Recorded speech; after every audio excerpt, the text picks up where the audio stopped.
Bonjour Clarence Thierry. Vous êtes la dirigeante de SIDO, agence de conseil en pédagogie et formation, et vous allez nous parler aujourd'hui de votre dernier ouvrage, Comment formerez-vous demain? Bonjour.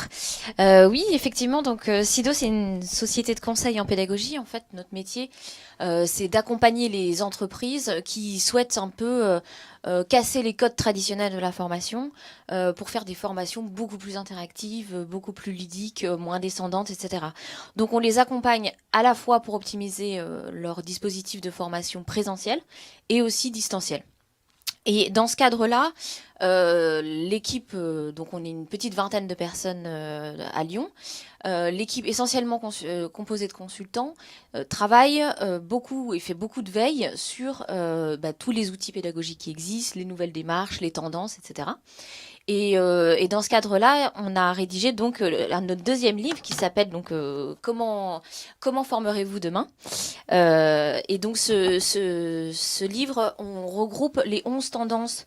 On en a décidé 11, hein, mais on aurait pu en faire plus. Les 11 grandes tendances du monde de la formation pour essayer de décrypter un petit peu tout ce qui est pour nous de la vraie révolution et peut-être voilà la formation du futur de des mots qui sont finalement utilisés parce qu'ils sont à la mode, ils sont marketing, mais derrière ça représente des choses qui existent déjà depuis 30 ans.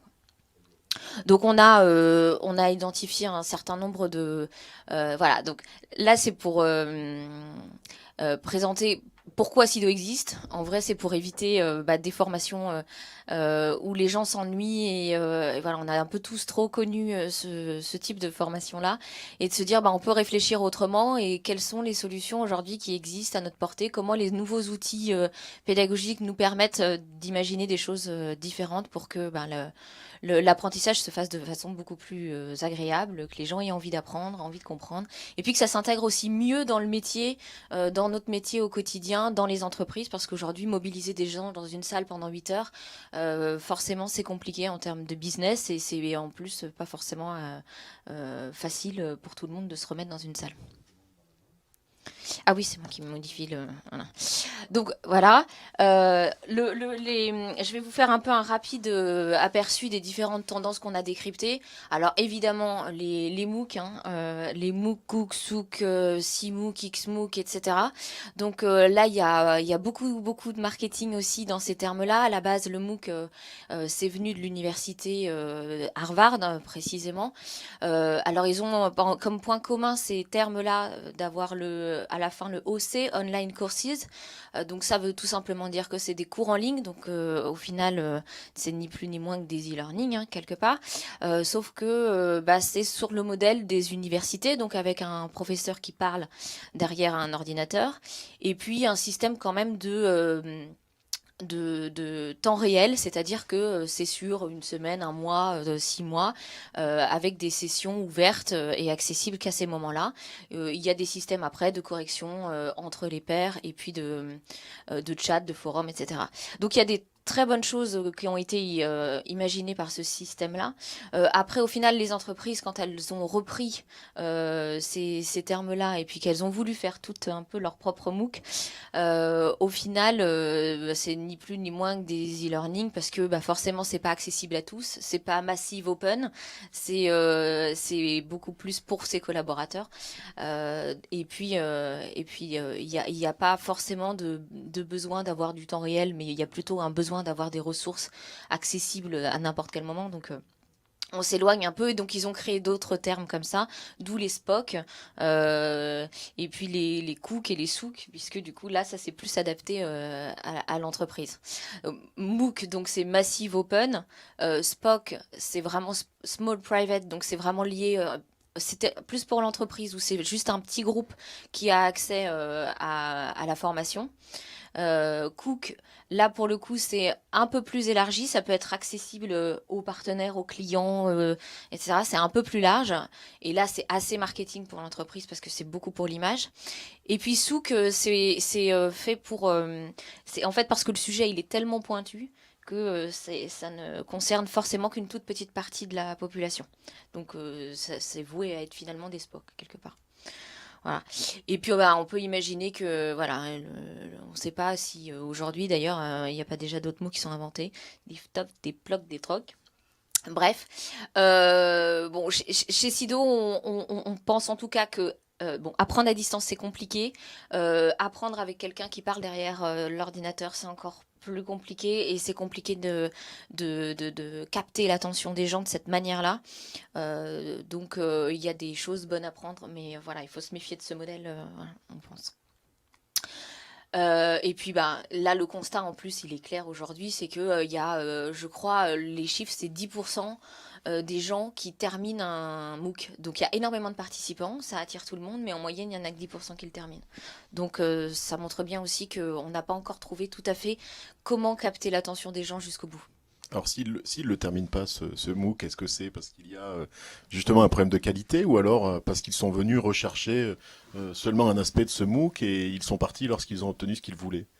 Ben, je pense qu'au départ, ils sont attirés par le sujet, par la nouveauté, par rien que parce que ça s'appelle un MOOC et qu'ils n'ont jamais fait ça.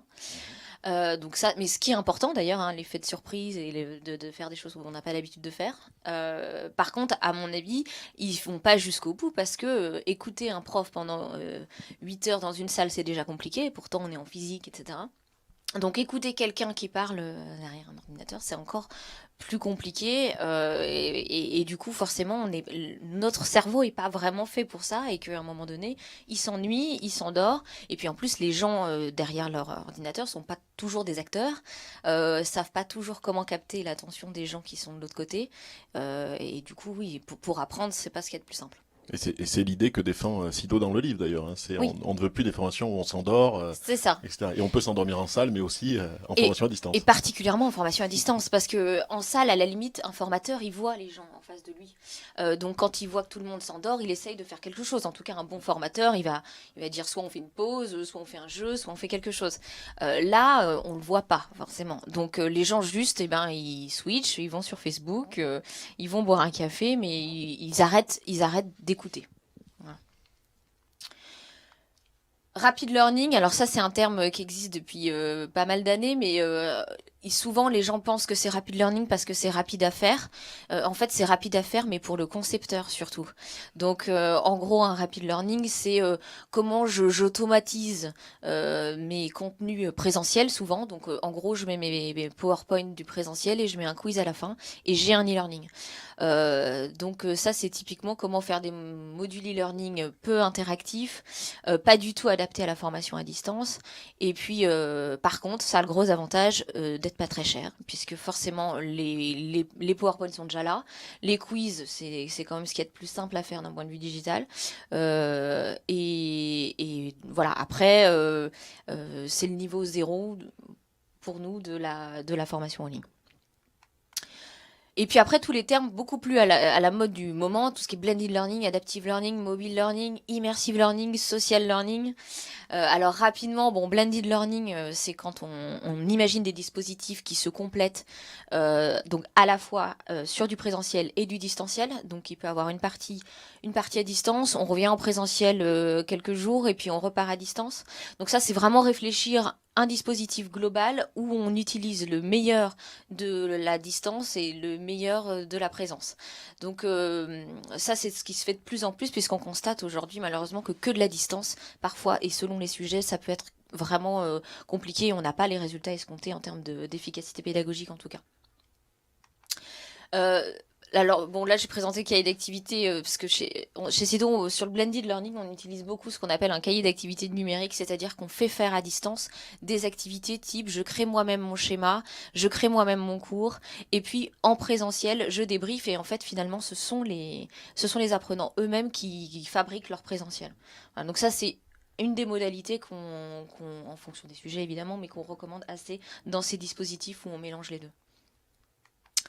Mobile learning, alors mobile learning, ça a beaucoup d'avantages aujourd'hui parce que ça s'intègre bien dans les métiers, étant donné que c'est des apprentissages qui sont très courts, forcément, c'est sur des micro-grains d'apprentissage. Ça a l'avantage d'être mobile et donc de pouvoir se faire un peu n'importe où et partout.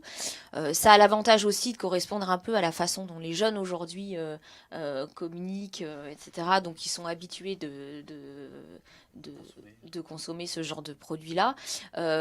Et puis en plus, on peut imaginer pas mal d'interactions ludiques parce que aujourd'hui, le mobile, c'est beaucoup de jeux aussi, et donc il y a plein de possibilités. Voilà. Bon, par contre, ça a quand même aussi un certain nombre d'inconvénients. Déjà, ça peut être un peu intrusif, étant donné que souvent les mobiles dans les entreprises, il n'y a pas que les mobiles pro, il y a aussi les mobiles perso. Donc, ça commence à la formation, elle n'est pas forcément très bien vue quand elle intègre la sphère personnelle. Donc ça peut être un peu intrusif et donc être mal vu. Les contenus sont forcément un peu superficiels parce qu'on ne va pas apprendre à piloter un avion avec des petites questions sur mobile. Donc la granularité fait que voilà, on peut se retrouver au module 6541, d'où l'illustration. Et puis l'attention n'est pas forcément cadrée non plus, puisque du coup, par définition, on est mobile. Alors l'idéal, effectivement, c'est quand on est dans la salle d'attente du médecin. C'est souvent ce que les gens, voilà, des exemples qu'on donne. Mais on est aussi plus souvent coincé dans le métro, on est dans le bus, on a du bruit, on a etc. Et donc c'est pas forcément l'attention non plus qu'on recherche quand on est en situation d'apprentissage. Alors nous, on l'utilise énormément, le mobile learning, après un présentiel, pour éviter de tomber dans la courbe de l'oubli, donc d'un scientifique allemand, qui dit que quasiment tout s'oublie après une formation présentielle au bout d'un certain temps, si le contenu n'est pas réactivé régulièrement. Donc l'avantage du mobile learning, c'est que après une formation présentielle, on peut faire des piqûres de rappel sur certains contenus. Et puis alors, on a tout ce qui est immersive learning, vous avez dû sûrement déjà voir ça, donc avec les casques et la réalité augmentée et réalité virtuelle.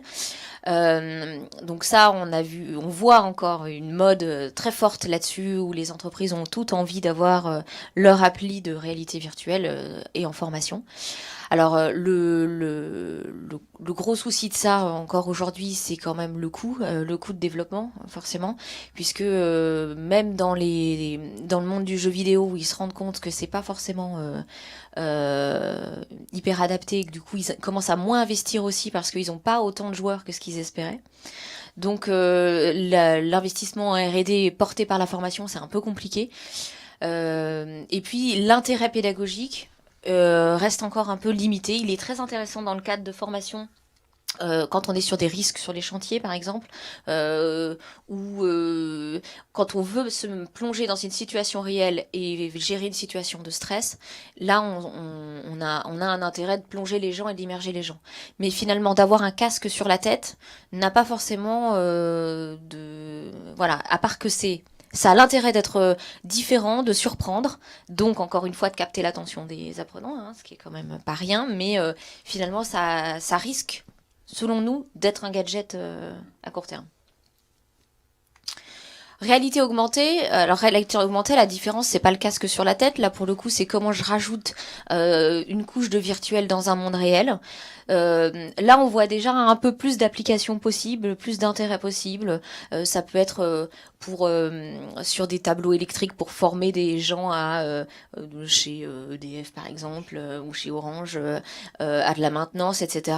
et de leur montrer comment avec une couche de virtuel comment il faut réagir, etc. et où appuyer. Donc ça peut avoir un intérêt un peu plus large en tout cas sur mettre une couche de virtuel dans le réel. Et puis après on a tout ce qui est informal learning, incidental learning. En gros là on arrive dans le côté un peu obscur des termes à la mode, mais en gros c'est pour dire on apprend beaucoup en fait en dehors de la formation. On apprend beaucoup pas forcément uniquement dans le cadre d'une formation faite pour ça, etc. 70% c'est l'expérience et la pratique, 20% les interactions et 10% la formation professionnelle. Donc là, l'idée c'est de créer des moments en dehors de la formation où on ouvre un peu l'esprit de nos salariés et collaborateurs à des choses différentes et où ils pourront être amenés à apprendre sans finalement que ce soit un objectif de départ initial. Après, on a tout ce qui est social learning, donc là, fait avec l'utilisation des réseaux sociaux, des chats, des choses comme ça qu'on peut mettre en place à l'intérieur de son entreprise. Puis c'est aussi dans les MOOC, un des gros atouts des MOOC, effectivement, c'est que les gens puissent discuter entre eux et co-construire le savoir. Donc, social learning, c'est à la fois, je formalise un savoir existant dans l'entreprise à plusieurs, et à la fois, je sollicite le savoir de la part des collaborateurs et plus non plus du formateur. Voilà. Donc en gros, si je résume globalement, hein, on a un peu nos tops et nos flops. Pour nous, les flops, là où on y croit clairement le moins, parce que pour nous c'est un peu plus du gadget, c'est tout ce qui va être, voilà, comme je disais tout à l'heure, réalité virtuelle avec les casques. Parce que ça, dans le monde de la formation, en tout cas, ça nous paraît moins pertinent. Et puis les MOOC et tous ses copains autour, je pense qu'en termes d'efficacité pédagogique aussi, on va y revenir, en tout cas sous la forme actuelle. Après, je pense qu'on peut réfléchir aussi les médias qui sont à l'intérieur des MOOC et peut-être pas faire des gens qui parlent, mais un peu plus des vidéos d'animation. Voilà, travailler un peu sur. Vous allez vous faire des ennemis en disant ça. Oui.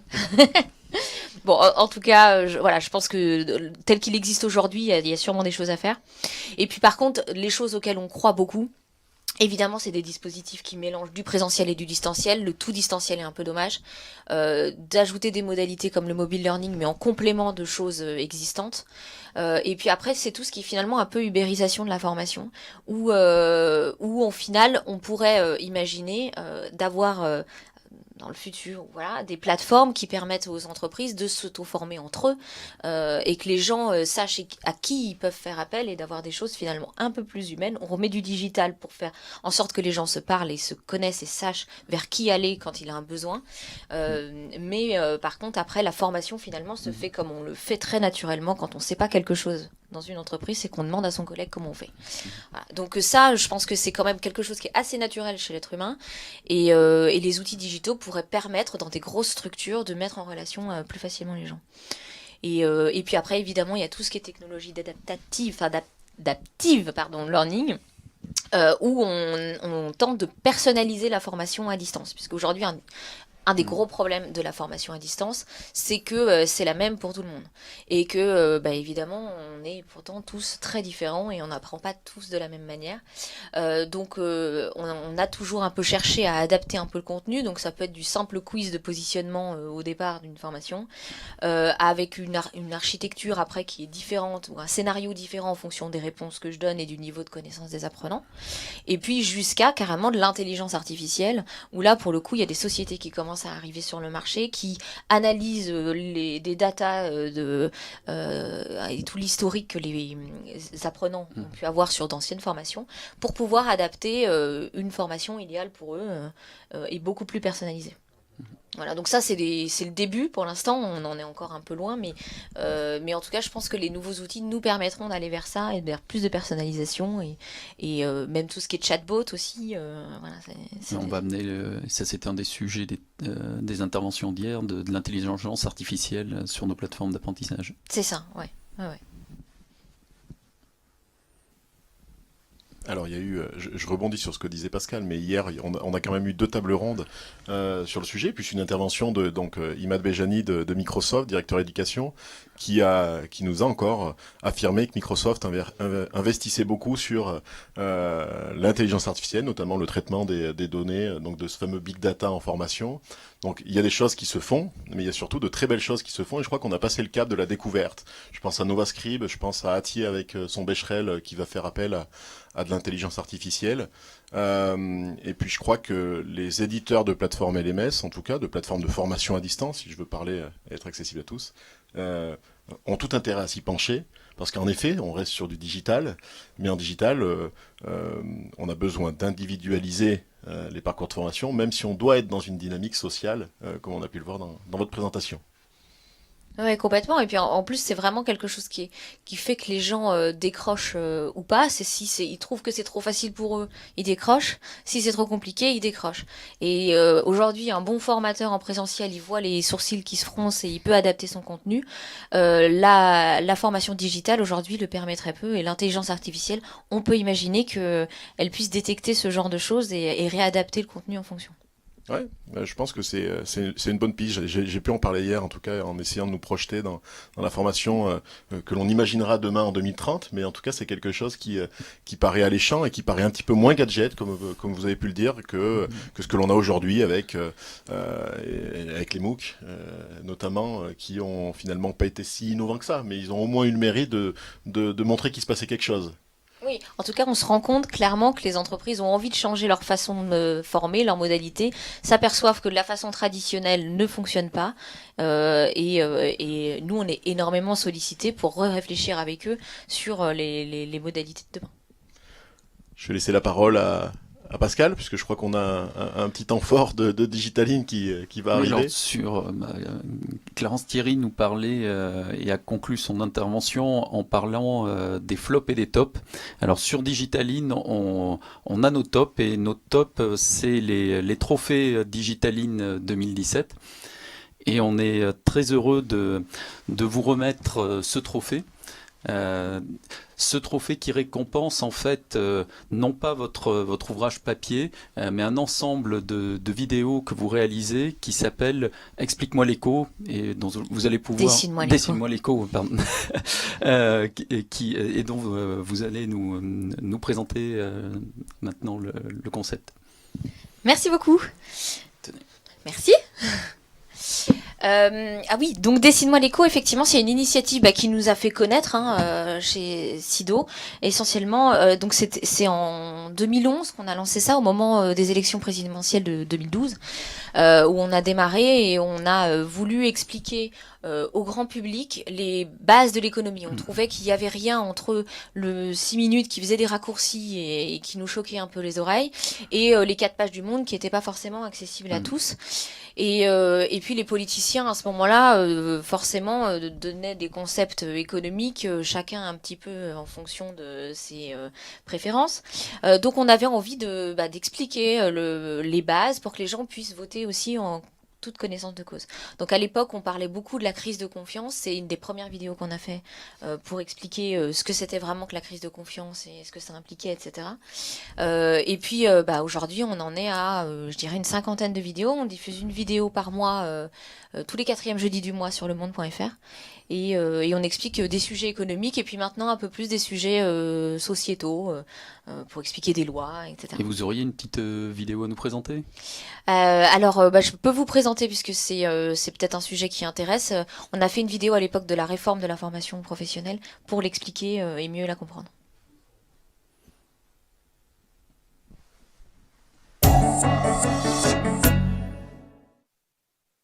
La formation professionnelle évolue. Quels sont vos nouveaux droits ? La réforme de la formation professionnelle a été conçue dans le but de simplifier le système de formation, souvent critiqué pour sa complexité. Le droit individuel à la formation, DIF, qui permet aux salariés d'acquérir jusqu'à 120 heures de formation financée, a par exemple été peu utilisé en raison du manque d'informations des salariés sur son fonctionnement, ses objectifs ou encore son financement.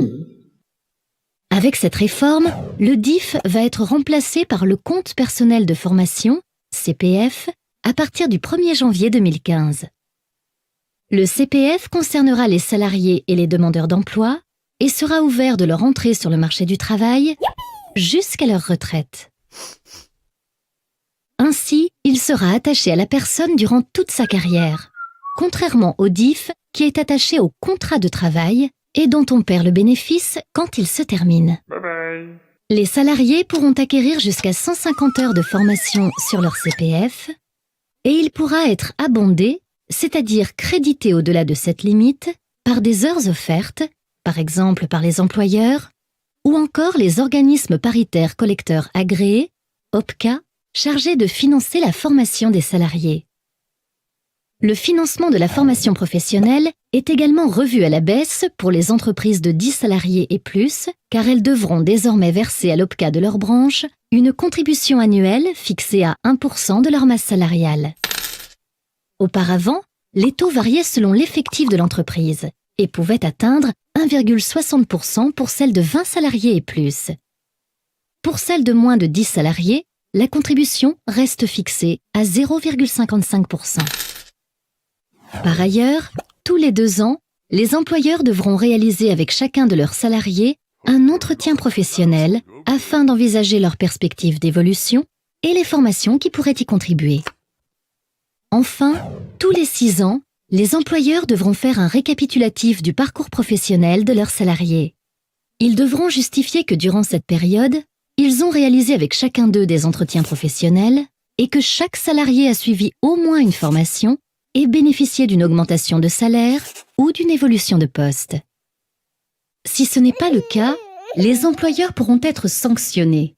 Par exemple, les entreprises de plus de 50 salariés seront contraintes d'abonder le CPF des salariés concernés de 100 heures s'ils sont à temps complet et de 130 heures s'ils sont à temps partiel.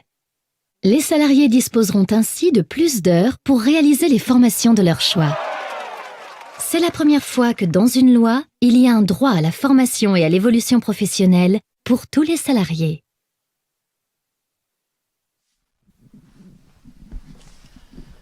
Bien, merci Clarence pour cette présentation. Nous allons avoir maintenant la prochaine table ronde. Romain, si tu veux l'annoncer. La prochaine intervention, ce sera celle de Noria Larose, donc qui va nous faire son intervention sur un temps d'une demi-heure. Ensuite, on aura une deuxième intervention dans la matinée sur l'avenir du rôle du formateur. Et puis, nous reprendrons à 14 heures. Voilà, encore 2 interventions ce matin, donc restez connectés, restez nombreux, réagissez sur le live chat et puis surtout n'hésitez pas à tweeter puisque je le rappelle, les tweetos qui vont être les plus influents avec le hashtag Digitaline 2017 se verront remettre le livre que Pascal nous présente et donc qui a été écrit par Sido. On l'a lu, on adore, donc vraiment essayez de le gagner pour pouvoir l'avoir chez vous. Ouais, sacré choix de cadeau.